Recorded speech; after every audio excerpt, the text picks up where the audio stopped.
Good morning, everyone, from a very sunny and beautiful Nairobi. Before we begin this workshop, we're going to do the usual, and I'm just going to ask one person to let me know if you can hear me. So a thumbs up, a smiley face, your name and where you're from would be wonderful. If you can just go ahead and pop that in the chat box on the right-hand side of your screen, that would be wonderful. If you can just let me know that you can hear me, just so that we don't continue with this being on mute. Just go ahead and give me some sort of indicator in the chat box that you can hear me. A yes, a smiley. Wonderful. Oh, hi, Brian. All right, great. Awesome. Thanks, Jimmy. Great. Oh, Sally, thank you very much, guys. All right. So thank you for joining us today for our workshop. My name is Mel, and I'm the community manager here at Nairobi Garage in Kilimani. I would just like to say a wonderful, wonderful welcome to everyone who's joined us. And we really appreciate you guys taking the time to obviously engage with us in this forum, given everyone's busy schedule. For those that may not be familiar with Nairobi Garage and our offering, allow me to just do a little brief introduction as to what we do and who we are in Nairobi. So Nairobi Garage is Africa's largest and coolest business and innovation workspace and co-working community. Basically, we offer flexible workspaces at Nairobi Garage that give your business space to grow and get connected to large networks of similar-minded professionals to increase, obviously, your impact and also your scale, right? Our spaces offer a variety of amenities, including fully furnished office spaces, breakout spaces, reliable internet, always a kicker, and bottomless tea and coffee to keep you alert as you work. We offer a virtual network of over 1,000 entrepreneurs and professionals who are based both in Nairobi and outside of the country. We are home to over 150 growth-focused, innovative businesses. We have weekly events such as these for members and the wider business community. Depending on the different locations that you're in, if you're in Kilimani, you'd know that we have a wonderful brown bag session that we host every second Thursday. You're welcome to join us for that. As well as we have central locations. So we have Kilimani, where I'm seated right now, which is Pine Tree Plaza. There's Karen, there's also Spring Valley, and now we have our newest baby, Delta. We believe that co-working drives innovation because whenever people share physical spaces, they're able to collaborate to create things that they wouldn't have on their own. We host these kind of workshops every single Tuesday to expose our members to the larger business community and explore areas of interest to entrepreneurs within our ecosystem. So again, thank you very much for joining us. In this week's workshop, we're delighted to have Eunice Nyandat, founder of My Biz Marketer, that is based in Nairobi, Kenya. In 2019, I'll be calling it MBM.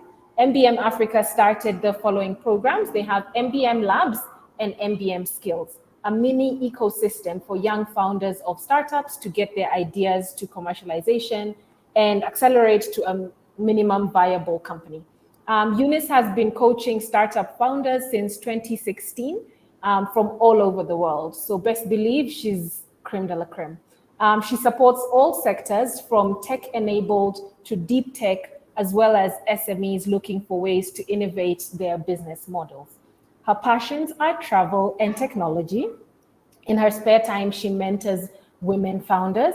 And because I simply cannot do all her amazing accolades justice, I will hand over to Eunice herself to take us through this workshop. But before I do, what I'll do is give you just a little bit of housekeeping. So basically, this is live storm, and it's a silent sort of situation. So you will be sort of interacting with us using the right-hand side of your screen. So we have a chat area there. So feel free to plug in and connect with people and engage with us. You can put all your emojis, comments in that box. Should you have any questions, and I really, really encourage you to ask as many questions as possible, because normally Eunice would charge for her time.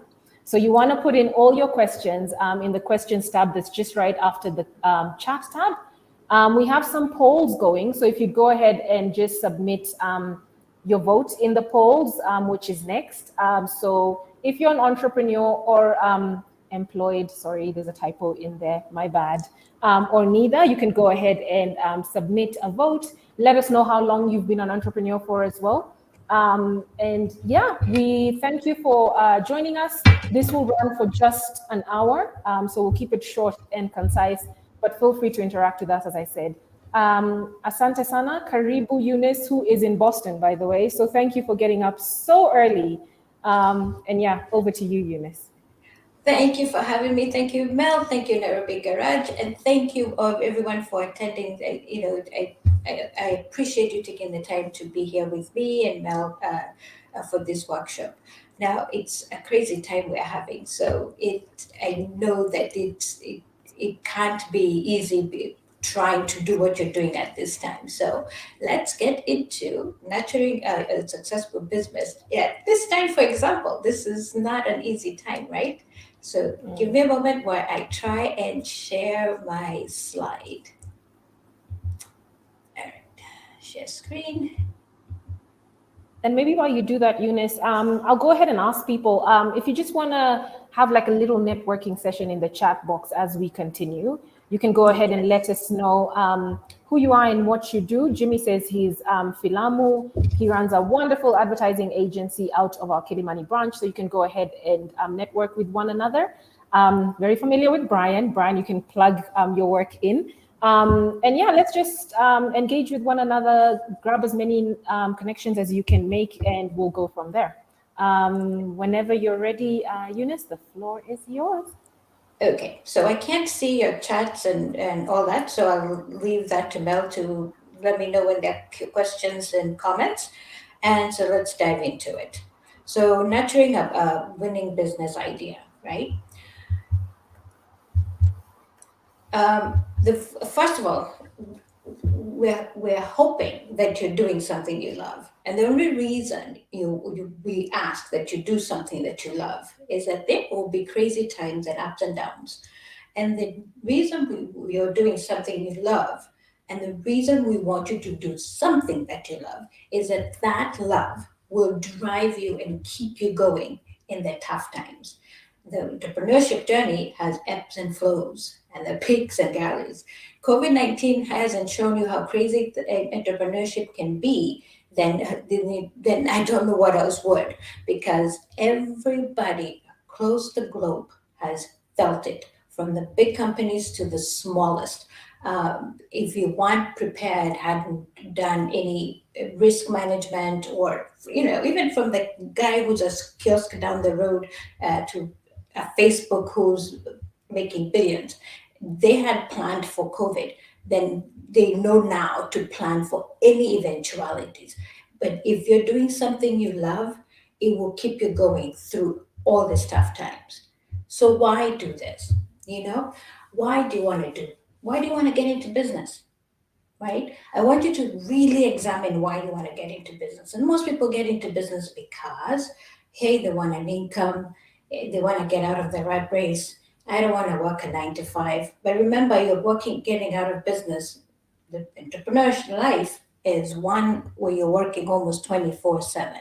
So remember that you're giving up the 9 to 5 is a security of a paycheck in the bank, or the security of somebody else doing the hustle and the bustle of making sales, making things happen so that that check lands in your account. You're developing a business that then assures that you get that check in the bank. So there are elements to ensuring that this business succeeds. And what are those? Well, the big why. What is it in for you as well as for the customer, right? For you is that security and doing that thing that you love. But for the most part, you want to solve a problem that the customer is willing to pay you, and the customer believes and trusts that you're doing this for them, and you are the best person solving this problem for them. You're the best person that, or your business is the one and only business that can solve or provides the best solution for them. And you're making a difference in their lives. Think about what Safaricom does, or think about any brand that you interact with and why you buy from them. They've convinced you that they're the only ones that can solve that problem for them, right? That they've managed to explain the why to you, right? So examine why you are solving that problem for your customer, and then why that customer is buying from you. So things that come into play when you are examining every aspect of your customer are the reason they will seek out your products or services, right? You're going into a business that you have looked, researched, done, crunched those numbers, and figured out this is the problem I want to solve, and I'm the only one that knows how to solve it, and I've got this really interesting way of solving it, and nobody else is doing it, right? So you're smart, you're articulate, you can convince a customer, and you're telling them, the best way how you're telling the story to the customer of how you're going to, solve that problem. Continuously analyze the market, continuously talk to your customers so that you're getting new insights of how this customer wants to be engaged, how this customer wants to be talked to, how this customer wants to be how this customer wants their problem resolved going forward. The problems as we go on, for example, think when Safaricom started their business, they were selling voice. You wanted to call, you got a phone, you no longer had to run to the nearest call box. For those who know what call boxes are, to call. Now the phone was in your hand. Now you could call. But the cost was so high. So now they had to figure out how to make it easy for people to call, making it cheaper. Then they figured out, hey, you know what, our customers would like to do more than just call. So you're always looking for ways to improve on what your services or products are offering your customers so that you keep this customer. Customers are always wrestling with numerous issues. So think about always adding value to that customer so they don't go to the next customer or to your competition. And the competition is always looking to augment what that they see is happening in the business. So if Airtel figured out some fancy way of, competing with Safaricom and became huge, then Safaricom would have to examine the way they do business. We'd call that disruption. Think how Uber disrupted the taxi business. Internally, your business should then always be looking at your internal customers, right? Your employees are one of those key assets that people don't ever think about. Why? They have knowledge, they have skills that you don't have because you can't have all skills. You are the brain of the business, right?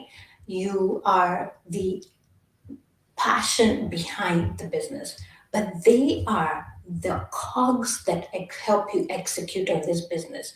So they help you support those customers. So whatever you do, you're building a team that help you keep this company up and running and supporting those customers to the best you can. So when you build a team, make sure you're building that team that helps you, that really resonates with the customer base that you're going to be supporting, right? Keep clarifying the idea. You may have started a year ago and have, think you've perfected the idea. I will tell you this. You will iterate that idea over and over again. Flush it, tweak it, fix it, and come back to it again and redo it again. It never stays the same as when you started it. Imagine if we were driving the cars of Henry Ford when he started the first car, right? Today's car will not, tomorrow's car will not look like today's car. So your idea will always be evolving. Okay. So this is where you keep up with your research on your business. Always reading, always keeping up with what's going. This is future proofing your business. This is disrupting, working to make sure that your business is not disrupted. You may think, well, I sell Matush at Toy Market, or I sell stuff, knickknacks here and there in an e-commerce store. What research should I be doing? Well, think about it this way. What if the seven products that you're selling begin to go out of fashion, right? You've just bought a whole bunch of inventory of that product. You've spent a lot of money, and now it's sitting on your e-commerce store, or it's sitting on your brick and mortar store, and customers have now moved on to something else. You're left holding that bag. So always be researching to make sure you've got the right products at the right time for the right customer. Here are my three C's. And these three C's, I stumbled upon them maybe a year ago. And if somebody had told me this, and this is I'm on my third business, I'd have made less mistakes. Three C's are your customer, your company skills, that's the team that you have within your company. Even when you're starting with a company of one, the people that you've hired that help with the contractors, the assistants or consultants, those are still part of your company skill set, right? The competition, who's around you, who's doing the same thing as you or somewhat the same thing as you, this direct and indirect competition. Understand that your collaborators, those who we help to enlist to help, that you use you those that you're using to help you get to the next level. The context, the culture that you're using, that you have instilled in the team that you build, that you're using to build in your company. So for example, our culture is one of integrity, trust, of supportiveness, of boldness, of creativeness. So we try and nurture that. What is your culture? Think about that. What's the legal factors that we've got, that we've built a company around? Are we a limited liability company? So what does that protect us from? What's the technology? And then what the story were we telling? So think about all the C's that go into building your company. And I'd like you all to jot those down and list those down, and look and say, where are my gaps, and where do you think a disruption could come and really blow us out of the water? All right. So I know you all have heard of a business plan, and it's the most boring, tedious, annoying, but it's the most important thing that you could potentially have in your business. So please, please, please, please start one if you haven't already. I have a template. I'll share it out in the chat soon after this presentation. It helps you navigate the business from day one. If you don't have one yet, start building one. You may ask, why do I need a business plan? The business plan is a roadmap to your business. And it's not one you write and put it in a drawer somewhere. You put it in a folder on your G drive, or your C drive, whatever, and you forget about it.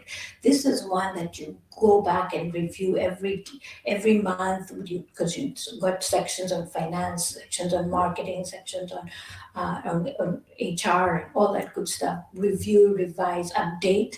It helps you go get the financing you need to get. It helps you figure out where you've got gaps and need to revisit again, or fix and improve.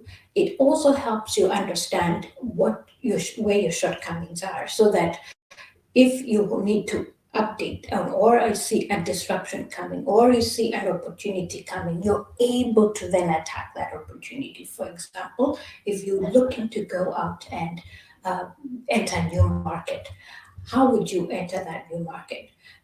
Are your finances ready? Is your marketing plan ready for that new market? What do you need? What market research do you need to do to get into that market? So please, please, please create one and make it a living document that you update and use every day. It's always good to start small. I know the vision is big and it's great to have the big, big, big picture, but start small so that you then can handle the business the way it should be. Analogy I like to use is how do you eat an elephant? So big vision is big. It's huge as an elephant is it's huge. But how do you eat an elephant? It's a piece at a time. So start small, right? Start local. And if your thoughts are one day go global, start local, perfect that local, then expand, go national, then go regional, and then expand all the way to global. But whatever it is you're doing, even if it's just your locality that you are selling in Utawala or you're selling in Kitengela, whatever it is you're selling, or whatever, however, even if it's just the street you're selling at, starting perfecting that and doing that right, going on to the next will be easier once you perfect it. And keep reminding yourself why you're doing what you're doing, right? Well, do we have any questions yet? Just one moment. No questions yet. Please go ahead and ask as many questions as you have so far. I know I have a question or two about a business plan, so I'll Go be ahead. asking that shortly. Are they still important? Are they still a thing? Do we sit down and plan for a business these days? Yes, we do. And I thought that we didn't. And I was of team business model canvas. It's simple. It's a one pager. Yeah. But what I've learned is business, the devil is in the details. And what the business model canvas doesn't have is in the details, right? So for Mm, example, when you have this business and you're talking to an investor or you're talking to the bank and they're asking how you're going to market to say for example we're going to enter the Uganda market. How are you going to do it? They need a really good roadmap on how you're going to do it. And the way they will understand that you know what you're doing is in that business plan. And it sometimes some business plans will be as big as a 50 pager, right? mhm. Now that is a big corporation, they know what they're doing. But when you're a small business, you could be a 10-page business plan. You start there, like we go back to starting small. You do not have to have a 50 pager. I'm not saying go do a 50 pager. You could start as small as a 2-page business plan. It's going to grow, and that's why I keep saying it's a living document. It grows from there. As you grow, that business Mm, plan grows. You're adding markets. Every market is different, right? So you're going to mm, market to it differently. This is how we'll tackle Uganda. This is how we'll tackle Ethiopia. Or, we're going to Kisumu. This is how we're going to tackle Kisumu. Because we're based out of Nairobi and the shipping mm, stuff to Nairobi to Kisumu, the marketing and the logistics of it works differently. So we add logistics into our business plan, how we handle logistics, right? Then we add supply chain into that business plan where we did have supply chain before because we weren't handling out of our locale. So that's how the business plan goes. So it is important to have. Then when you look back and you're trying to fix gaps and you're trying to future proof your business and look and see where a disruptor could come in and totally blow you out of the water and render you out of business, you can look through that business plan and you can ask consultants to look through and see where would I be vulnerable. If you don't mm, have that business plan, they will not be able to tell you where your gaps are. And if you're speaking to them, you might miss some details, right? And not be able to tell them every key component of your business, but you have it written down. It's something they'll be able to review and say, hey, we noticed you said this about your financials. We noticed that if you had to do this would affect your capex, which is your operation expenses because you're going to buy some equipment. This equipment is all of a sudden not being manufactured in China. and therefore next year you'll be out of business because they're not making it anymore.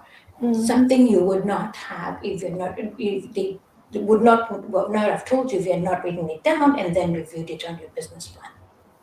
Awesome. Well, thanks for that clarification. Yes. All right. Any other questions? Yes, one's just come in from James Ndongo, Jimmy.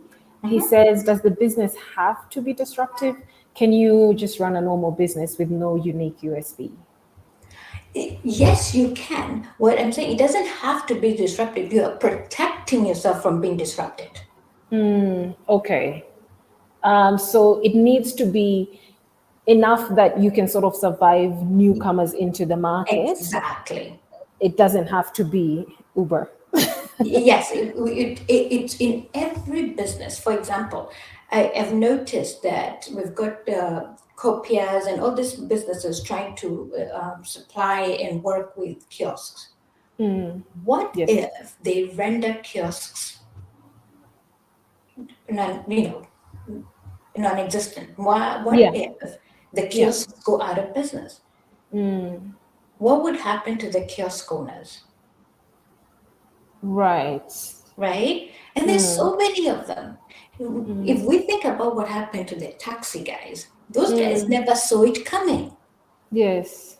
right? So think about the Vitush guys, right?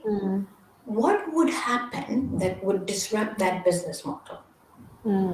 So we're trying to think ahead to future proof our, protect ourselves. If this happens, and it could happen, what would I do to protect my business? So if I was selling Mitush and all of a sudden, hey, the government said we're not importing any more clothes, we're going to grow cotton, we're going to make our own clothes and all that good stuff, what would I do?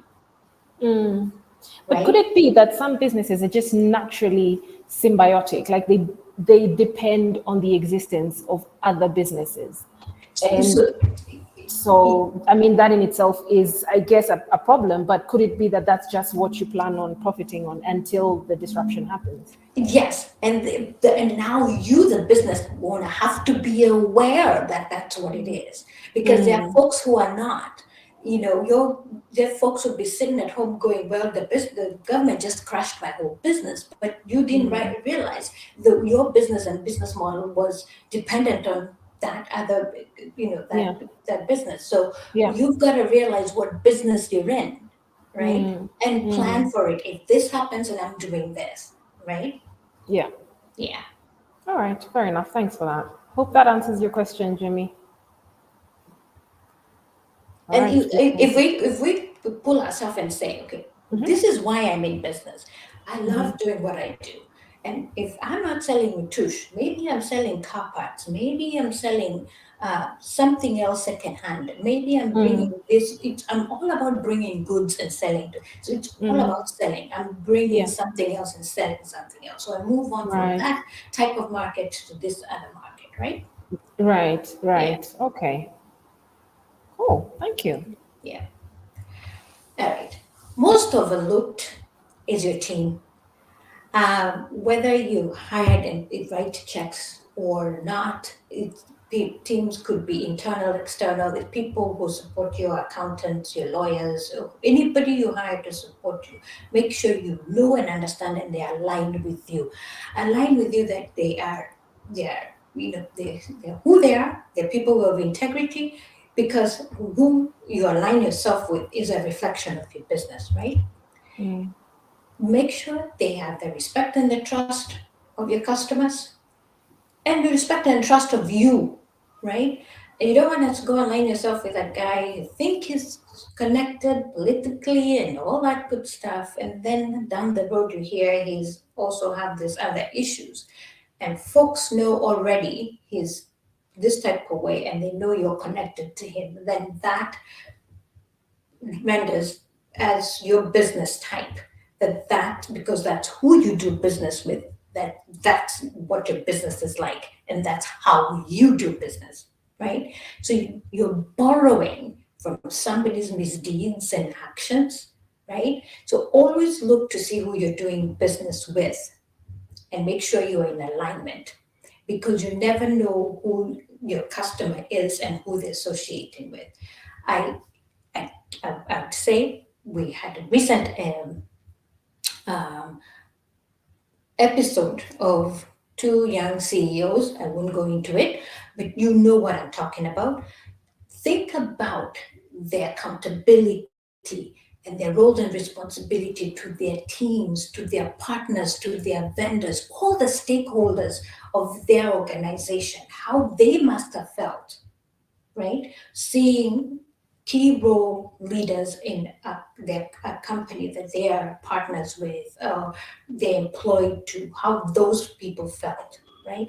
So you have to make sure when you're stepping out, leading a team, you're actually that person that want stands for something, builds trust and respect, so that then your team also stands up for you and does the right thing each and every time.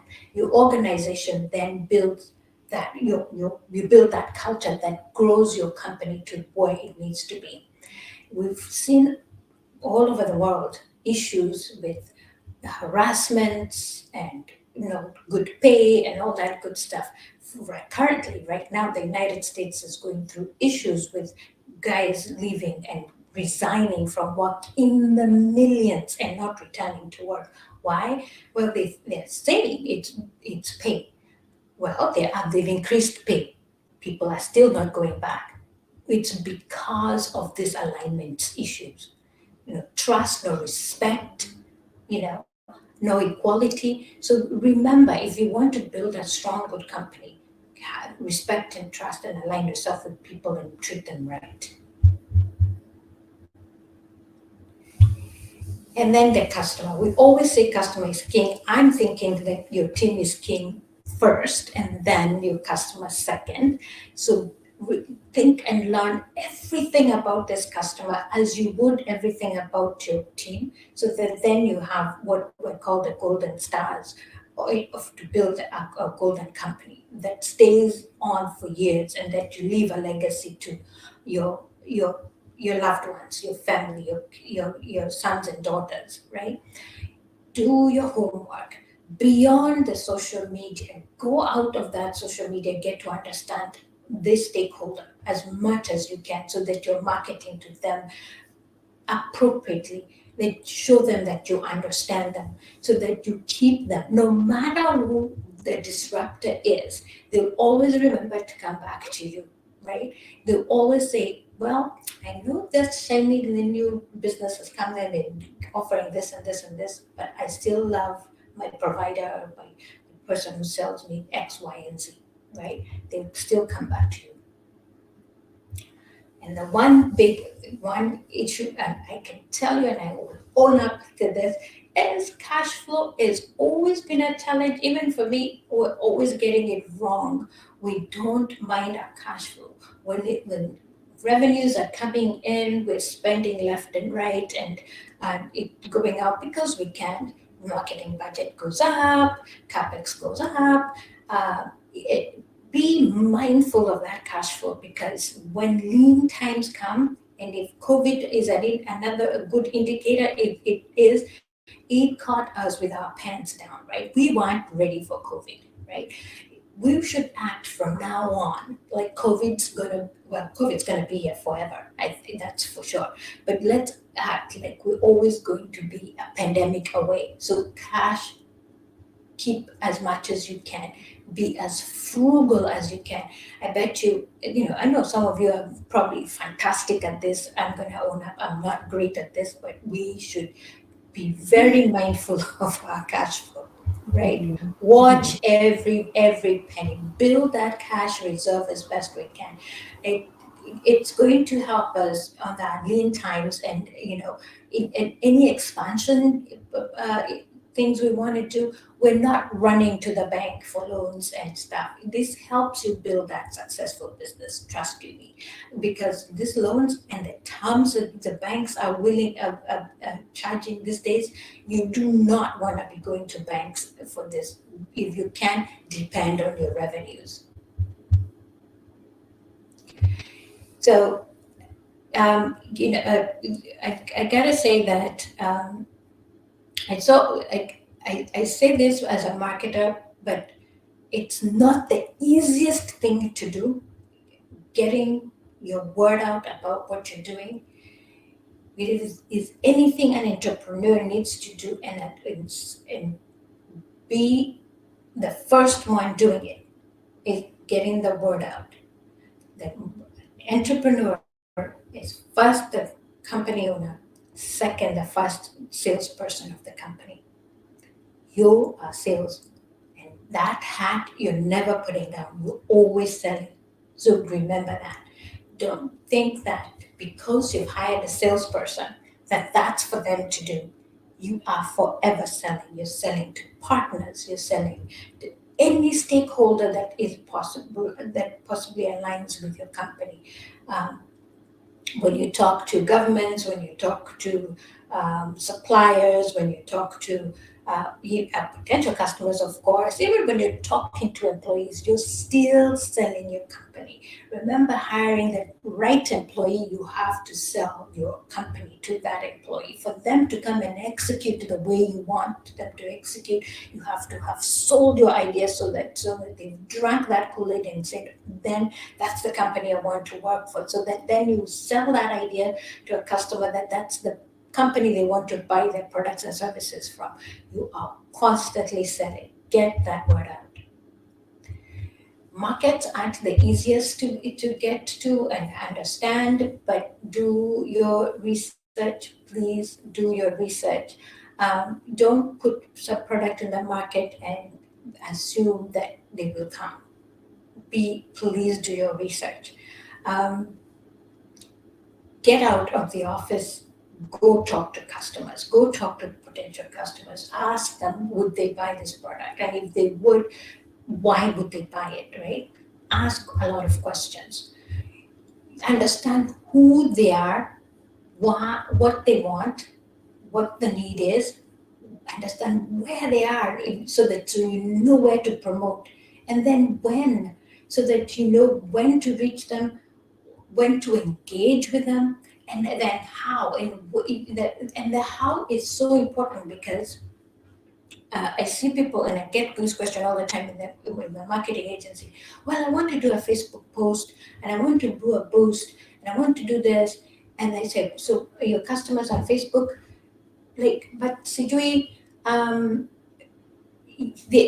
everybody's on Facebook. But I'm like, no, are your customers on Facebook? Oh, well, yes, some are. For the most part, you could have some customers. Understand where they are and why they're there, so that if they're there for entertainment, engagement, and you're interrupting, they might not value your promotion or your advertisement. They'll just go right by it. So think about the way you are trying to reach your customers and how they like to be reached before you reach out to them. So this is a whole workshop on its own, or we can go into it, but please understand the who, what, where, when, and how.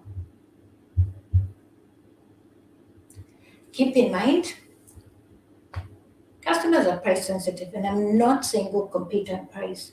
I'm saying understand which price they're willing to come at.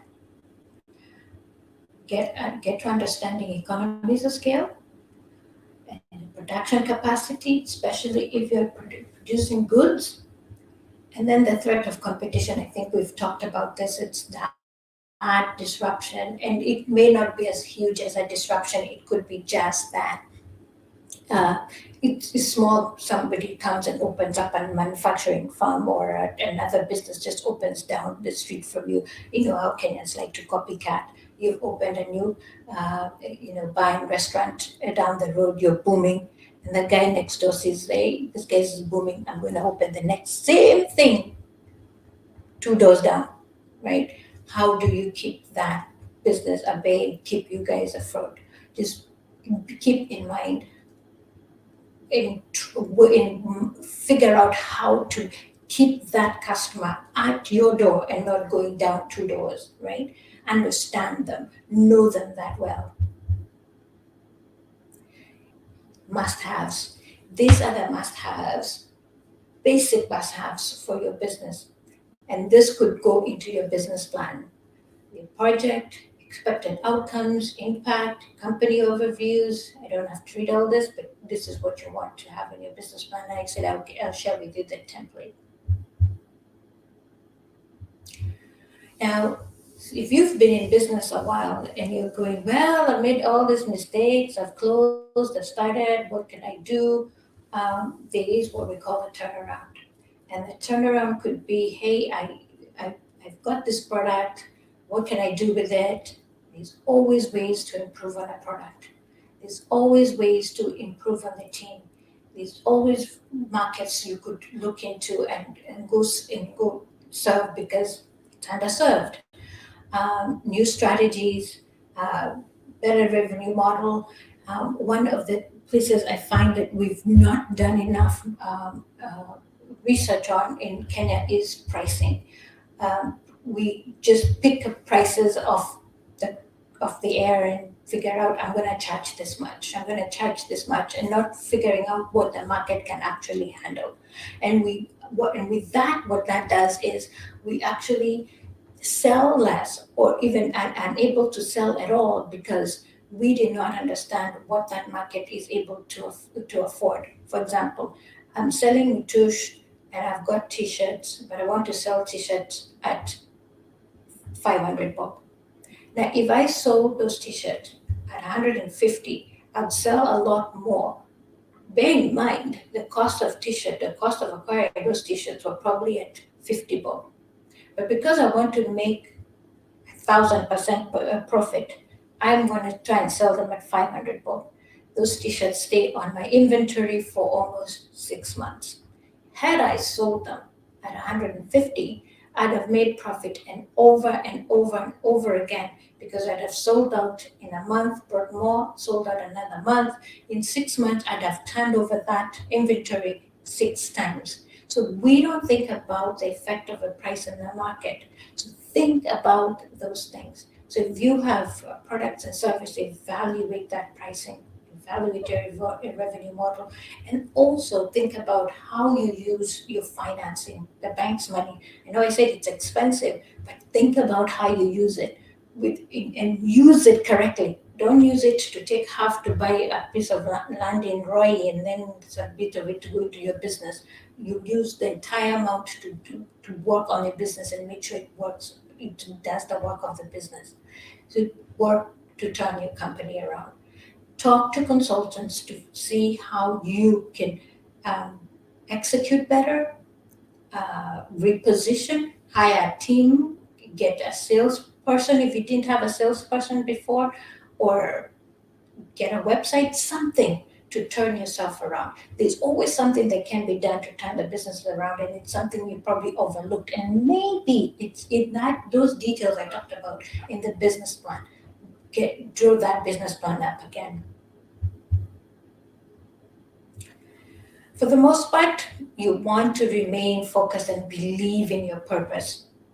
And I kid you not, if you look at what I've just said all through, it all comes back to the entrepreneur and the focus and those details of that business.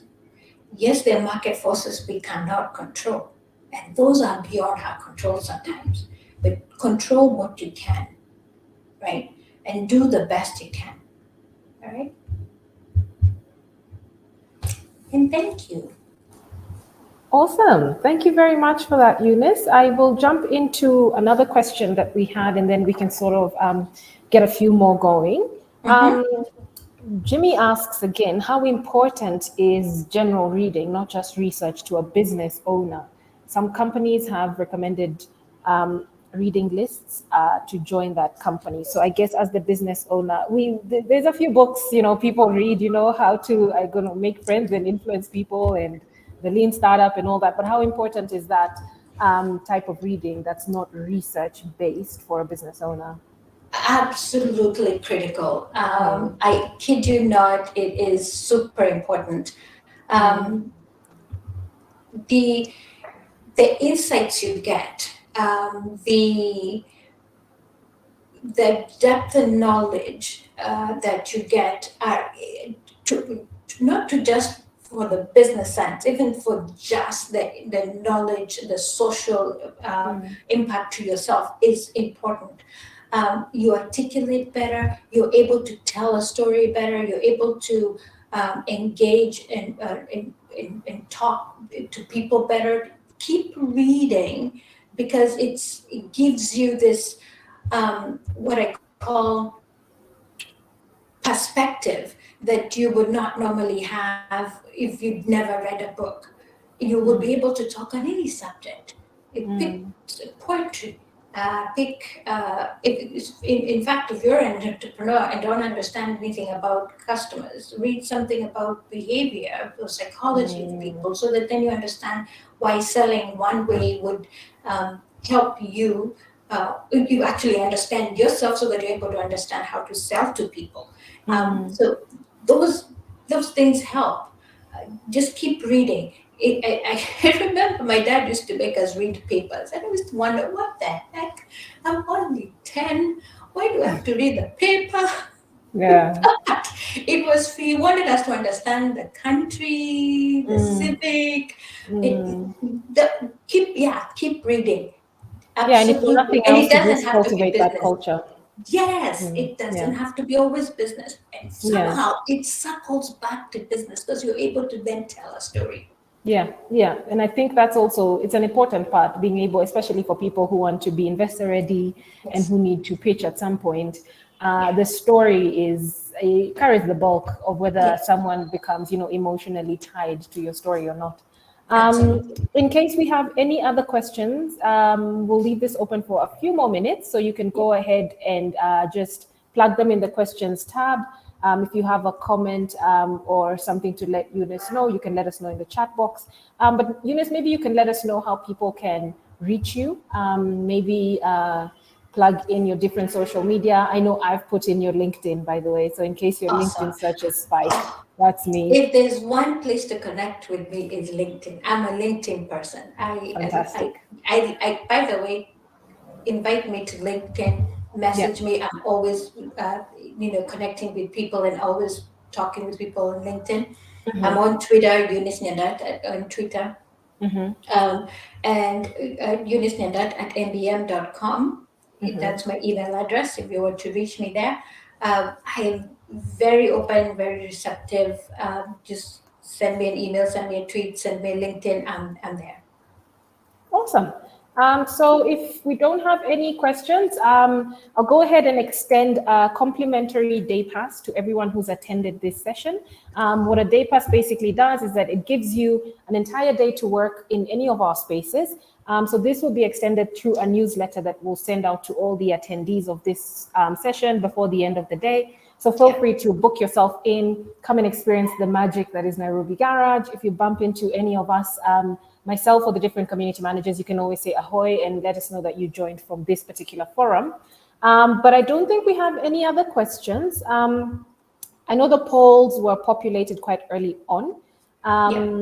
About 64% of people said that they're employed. 36% said that they're entrepreneurs. I should have put in one for both because Yes. Kenyans and side hustles, I know. Yes. Yeah, because I know a few people dabble in both. So yes, the bulk of people are employed, but I think that this will still appeal to people because coming into a new year, you might have a business that you want to kickstart in the new year. Absolutely. Absolutely. And yeah, so most people have been in business for less than a year, which I think is quite telling of COVID and what it did to people and what it kickstarted in all our heads, right? Did. And the belief it gave us in ourselves finally. Yeah. But yeah, that unless you have anything else to say to us, Eunice, I would love to let Quick you. one. Yeah. Sure. Actually, actually, for those who are thinking of diving into, I'm going to be starting a program January 2022.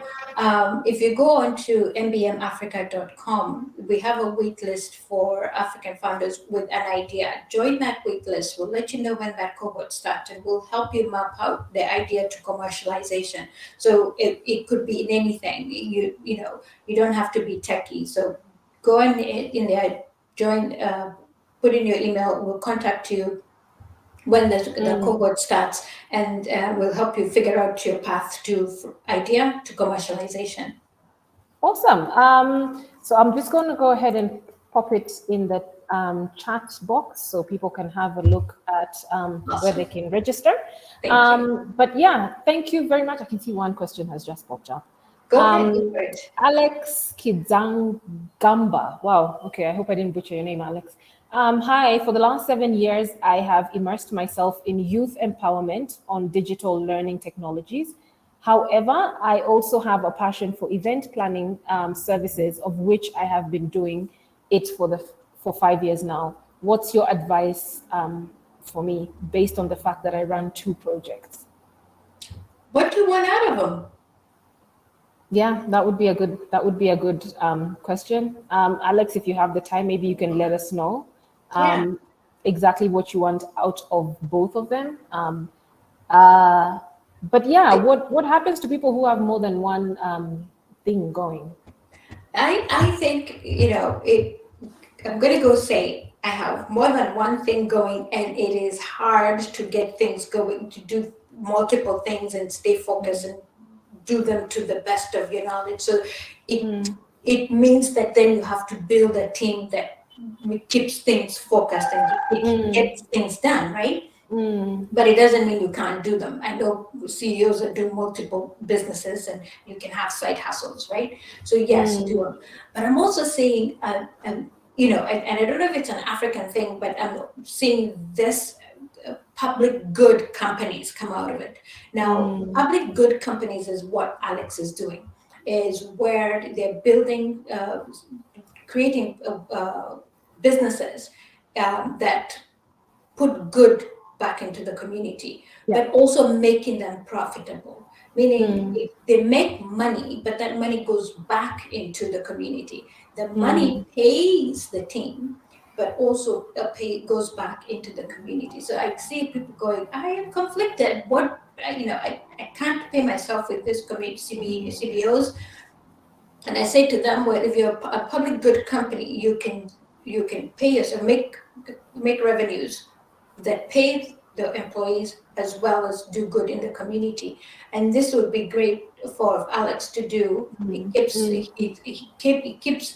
keeps a livelihood and keeps doing good. Yeah, so that way it's sustainable, and you're not always donor funded or having to look for the next place to sort of source your funds. All right, great. Thank you very much, Eunice. I know it is very early in the morning. 4 in the morning. I know. Thank you so much for your time. We're going to let you go now. Asante sana for everyone who's attended this workshop. Really grateful for your time. We know that these things are not compulsory. We hope that you enjoy the fact that you've put aside this time for us. But for yourself, Eunice, thank you very much. All the best. And we will be in touch. And anyone who wants to reach out can reach out. I've shared your links. And yeah, reach out to me as well if you ever bump into me in Kilimani, and I'll be happy to connect you guys. Thank you very much. Thanks, Mahmoud. Thanks, Bridget. And have a wonderful rest of the day. Bye. Thank you, everybody.